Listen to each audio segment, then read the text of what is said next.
Yo, check this out. MP3 inside my full face helmet BMX. Ito yung motherboard. Ngayon, maririnig niyo yung sound niya dito, tsaka sa kabila. Todo ko lang konti. Kung naririnig niyo. Naririnig niyo siya.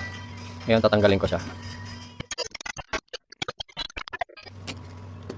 Ito yung earphones. Sa headset ko to dati. Tapos, sinira ko siya. Nilagyan ko ng takip, nilagyan ko ng sticker ko. Yan, pag inon natin siya, may memory card yan eh. Ito, memory card. Headset ko siya dati, na nasira, naputol. So, ginawan ko na to ng MP3 dati sa helmet ko, nasira lang din. So, yung nasira kong headset, nilagay ko dun sa helmet ko. On natin siya.